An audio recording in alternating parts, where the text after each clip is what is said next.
Yo, what's going on, guys? Game number 3, Fire versus Miguel.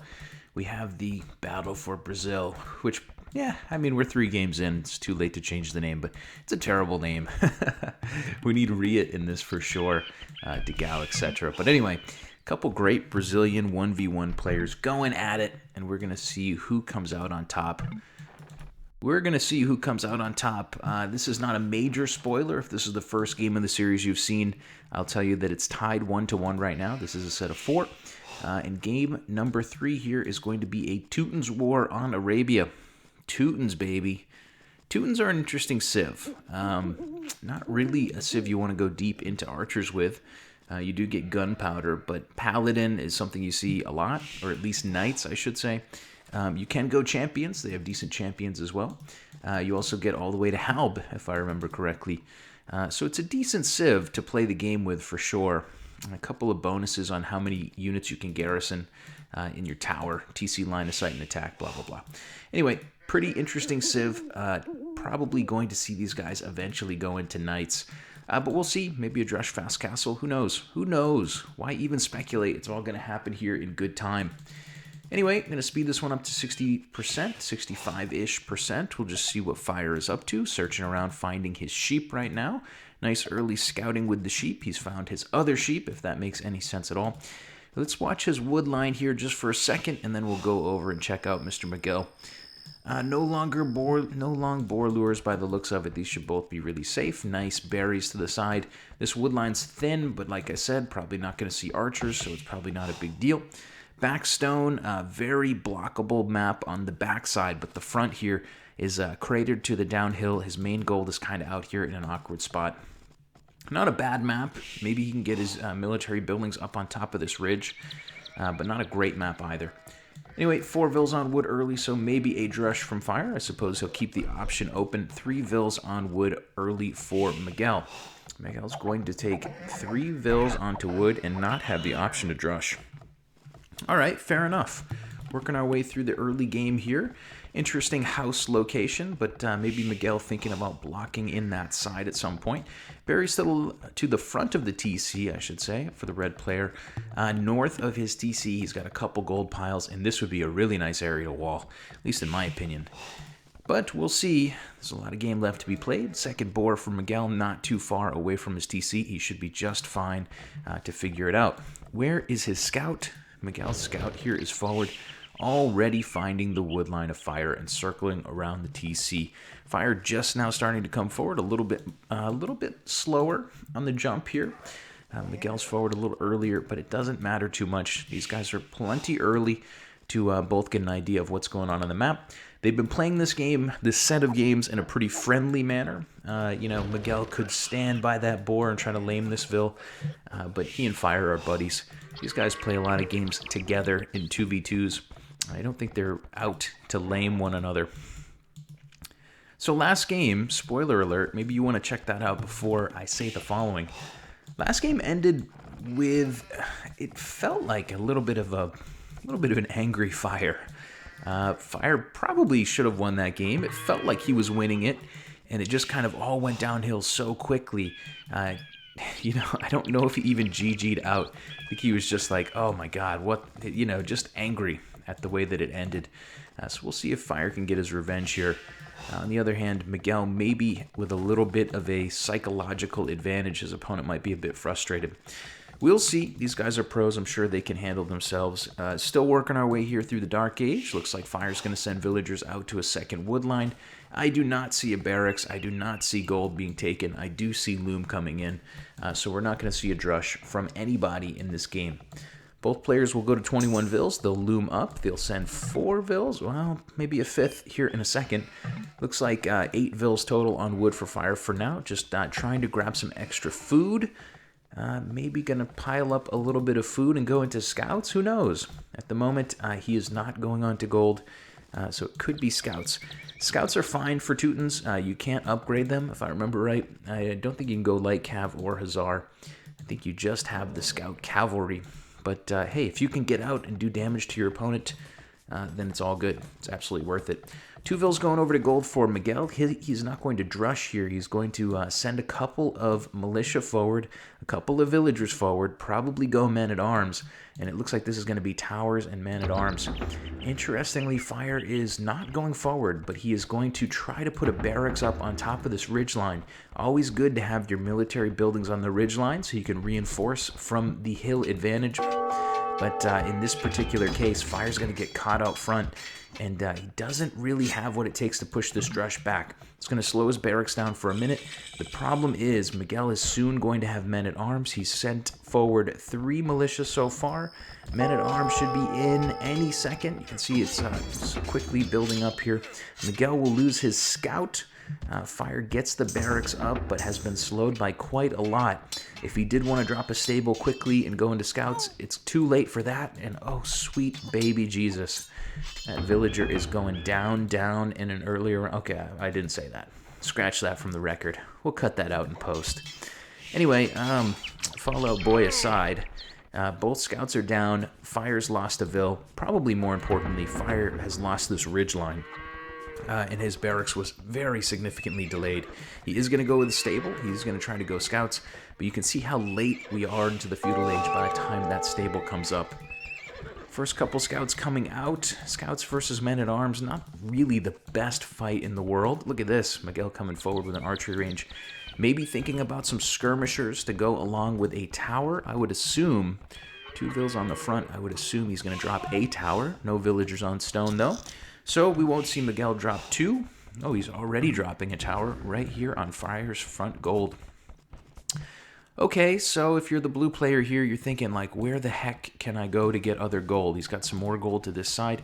He could tower it preeminently? I don't know. He could tower it before Miguel gets there. Interestingly, Miguel's going to go into archers here. He'll have a couple of men-at-arms roaming around to go along with that archer. Spearman coming out early for Fire. He's going to have 4 scouts eventually. This is a rocky start. Miguel's definitely caught him in a good spot. Fire's got to be patient and try to take care of this. Miguel's just going to stonewall in his tower here, using every last bit of his stone to just absolutely, positively keep that tower on Fire's main gold. You got to like this position for Miguel. Hanging out with 2 archers here, no upgrades on those.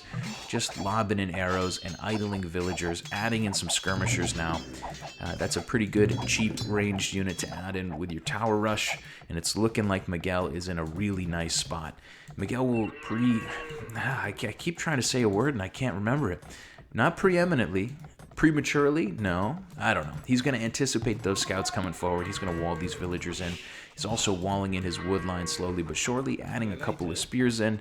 Miguel is really, really ready for scouts right now. Back at home, his forward is not totally scout-proof, but scout's not exactly the best unit to take this down. Pretty good-looking position for the red player, dropping a blacksmith as we speak. Fire could pop out and try to kill these vills, but they can get to that tower probably in time.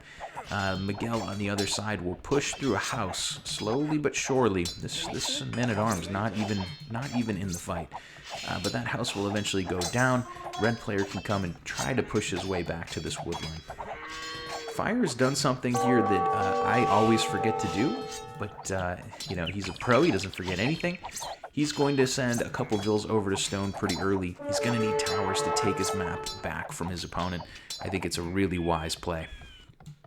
Fire also doing a smart thing you should do when you get towered, which is basically using economy away from the towers. You know, these villagers are kind of out here in the middle of nowhere, but they're safe because you have some scouts nearby, and you have your opponent with a very slow army on the other flank. So those villagers, although not protected by a TC or anything, they are totally safe. Spearman goes down for free there for Fire. He's going to go scale barding. He's going to go forward with 7 scouts. 7 scouts, mostly on high HP, will be headed forward toward the red player, Miguel. Miguel's army, though, turns around, and Fire's going to have to turn his scouts around to respect this. Those villagers that were safe on that corner, now under some pressure. Watchtower coming down. That is going to go up in time. 8 scouts now out for the blue player. Fire here is making an interesting play. I think that going deep into scouts is probably the only option that he has. It's either skirmishers or scouts at this point. No gold at his disposal. Let's see, those scouts are going to go ahead and grab down most of this army. Miguel could garrison those archers, but he's not going to for the moment. Fire running around trying to dodge the arrow fire from the tower, doing a really great job to keep that tower from doing as much damage as it could. And Miguel's entire forward army is kaput. One archer and 2 villagers will survive that onslaught. Miguel's going to add in more archers as we move forward. Fire just now starting to go forward. He will grab forging as well. So he's got pretty beefy scouts. Not bad. He's not got bloodlines there, but he does have +1/+1. Couple spears from his opponent. Really focused on protecting this woodline with 5 spearmen. The farms on the front should be safe. Those villagers can garrison quickly, except when they go rogue. What are you doing, lady? Oh, man. She died on, like, right on the vegetable patch that was her entire existence. Yeah, that Vill had a death wish for sure. Charles Bronson style. Nonetheless, Fire will take the opportunity to grab a Vill. Villager count is actually +3 for Miguel. I think that might be due to the pressure he put on Fire more than the villagers that he killed. I think Miguel only killed 1 Vill. Both players killing a Vill, killing a couple military units, and here we go. The Scout versus Spearman saga continues. A couple of archers here from Miguel will walk into the back area of the wood line on Fire. That's annoying. Fire has used that stone to tower up his gold, and he's starting to stabilize his position. This is a really tough position for Fire. Miguel took advantage of him early. This ridgeline is really an important part of the map for the blue player. But Fire is going to do the smart thing. He's going to build a few towers of his own, trying to keep himself safe. Looks like it's going to be 3 stables on the front here for the blue player. Could be forever feudal. I guess we'll see. 7 scouts at the moment. More scouts inevitably on the way for the blue player who's going deep into scout cavalry. Scouts aplenty. Miguel will get foraging as well. He's got 5 scouts. They are roaming into the back of Fire's eco. Miguel now up by 6 villagers. Will start to put some pressure on these little farmers here. Still controls his opponent's gold on the front, and he's actually going to be taking some of that gold for himself. Fire's going to run back into this wood line. Oh boy, here we go. This is a pretty important engagement right here. Villagers in the mix, spearmen in the mix. Fire here's got so many scouts. Huge investment of food on his part. Needs to kill several villagers, I would think, to be worth it. He killed 1, and now he's getting out of dodge. Too many spears from Miguel. He was just waiting there with open arms with 8 spearmen. 1 Vill did go down, but 1, 2, 3, 4, 5, 6 scouts lost from Fire. And this is all of the sudden looking like a really, really impossible game for the blue player to win. In the back of the blue economy, there is also some scout raiding. Not amounting to a ton, but there is a dead villager there, so never mind. 1 dead Vill, certainly some idle villager time. 5 idols during that bit of raiding. Fire is going all in on scouts with 3 stables. Miguel, for now though, is not too bothered by it. Bloodlines will come in for the blue player. These scouts are about to get beefier. Watchtowers coming down on the front. Spearmen from Miguel are going to wait for now. Miguel is going to probably have to move his woodline a little bit. Tower creep from the blue player is not going to allow that woodline to, especially this far left corner, to continue to produce. But maybe he can move some wood to the back. Fire is going to use some of that stone to try to tower Miguel. He's got a bunch of bloodline scouts, not as many as he might want. 1 bad engagement there on the front, and he goes from having something like 15 or 16 down to having 11. But nonetheless, bloodlines with +1/+1. Pretty beefy scouts, broski. Coming forward, they're going to support this tower push. Looks like the red player will add in another stable. He'll add in bloodlines as well. And it's going to be scouts versus knights here in not too long of a time. Oh boy. Oh boy, here we go. Spears versus scouts, but there's only 4 spearmen here, and these scouts are bloodline. Miguel's going to bring over his own scouts. Bloodlines is not quite in for the red player, but it will be in just a second. Seems to be a really good fight for him in the end. Fire's going to kill a couple of Miguel's scouts. But what's more important here is that Fire leaves with 7 military. The blue player is really, really all in to try to make something happen in the feudal age. If Miguel gets the castle and he can be safe enough to start building knights, these villagers are so exposed. What is going on? Kill those villagers. Yeah, Miguel here is going to lose a couple vills by the looks of it. He's just not able to micro everything. Can't blame him too much on that. Tower creep from Fire is really... Oh man, it really has to work. One vill going down for Fire. The others will retreat. He needs to get over here and deny his opponent gold. Miguel right now with plenty of food and plenty of gold to keep 2 stable knights going for a little while. Miguel's still got villagers over here who are just kind of confused. They're shocked by the utter chaos that's going on. Barracks coming down for Fire. Double stable knights will come out for Miguel. Miguel will add in a 3rd stable for now and does not seem to be thinking about another TC. Doesn't have the stone for it right now. Fire is absolutely all in. He has to win this game like now, immediately. Villagers on the front here cannot afford to lose those. I wouldn't think. He's going to lose 1 though. Oh baby. Knights starting to roll out. Scouts starting to die for Fire. This is looking really, really, really bad. The blue player is in a really tough spot. Fire's got no food. He could maybe build a market and use some of that gold to buy food. But yeah, this is a really tough spot for him. Market is coming up for the blue player as we speak. Barracks coming up on the front, maybe thinking about adding in some spears. But the knights from the red player, +1/+1 with bloodlines, pretty beefy knights. They're going to start pushing down these towers. Scout rating for Fire in the back. Those bloodline scouts are going to do much, much better against a spear than the non-bloodline scouts would. But in the end, they're just a fly at a barbecue. No big deal there. Towers are going to start falling here pretty quick. Looks like Miguel will continue to produce double stable knights. Fire on his side is just finishing that market. He's going to have to buy his way up to the castle age. Fire's going to have to buy his way up, right? Yeah, he's buying his way up right now, I guess. Not really. He bought a bunch of food and then he immediately spent it on scouts, I suppose. Okay, fair enough. Scale mail armor coming for the blue player as we speak. This is looking like a really tough position, but Spearman coming out for Fire. Miguel will add in a 2nd TC, and once that's done, he's going to feel really great about his position. Miguel's in a great spot. He's taken down the 2 forward towers from his opponent. He's sending in bloodline scouts into the eco of Fire. Fire is still open. This is just a really, really tough position for the blue player. Blue player right now trying to tower up his back area. Knights arriving, there's just not enough here to defend, and they're going to go wherever they want to go, and it looks like for now they want to go to this back wood line to do some raiding.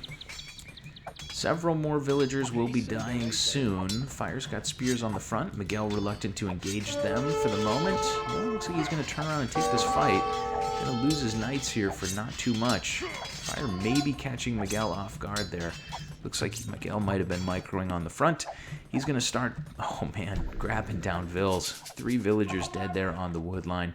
Miguel roams around most of these knights, probably not too damaged. Almost untouched as they run into the back there and do that damage. In the meantime, Fire's raiding is going to be a little bit harder. It's going to be a lot harder. Miguel adding in a 2nd TC to shore up that northern part, and a 3rd TC down here to the south.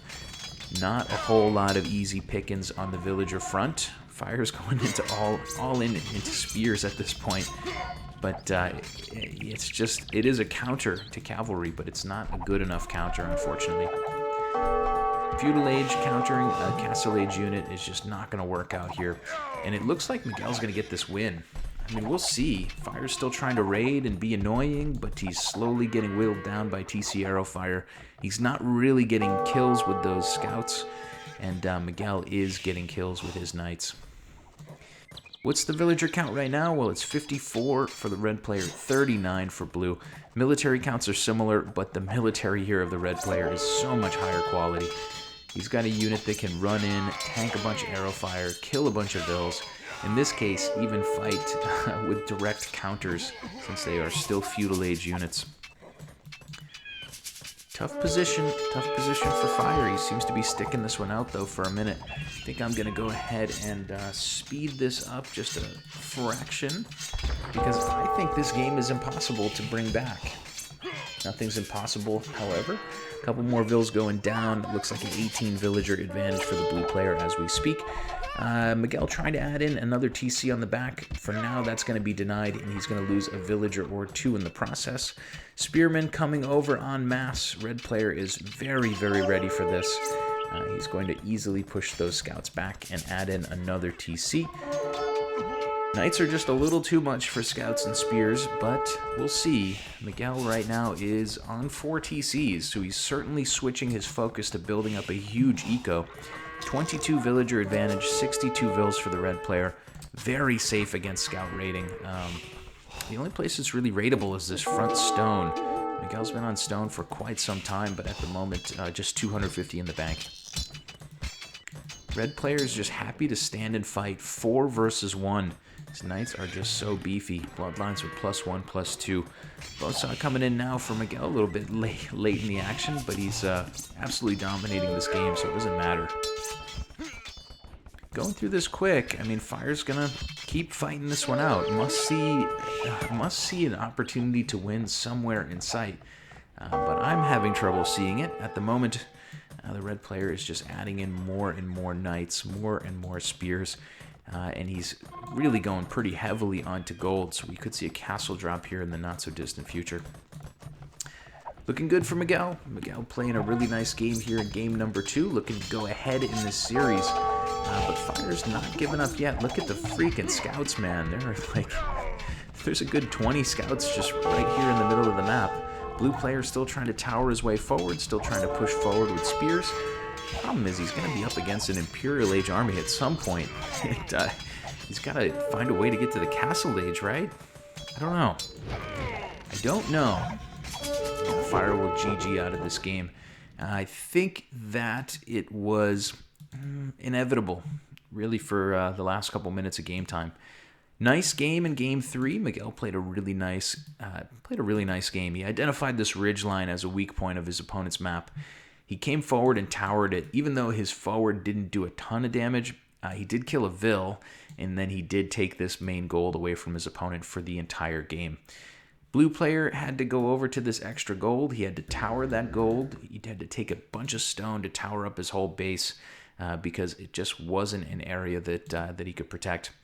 So in the end, Miguel made a really nice tactical decision to push forward. He made a lot of nice moves during the game to keep himself safe and to keep raiding his opponent.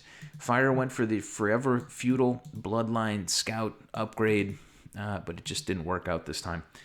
So there you guys go. Game number 3 goes to Miguel. Hopefully you enjoyed it. I'll catch you in game number 4. All right. Much love.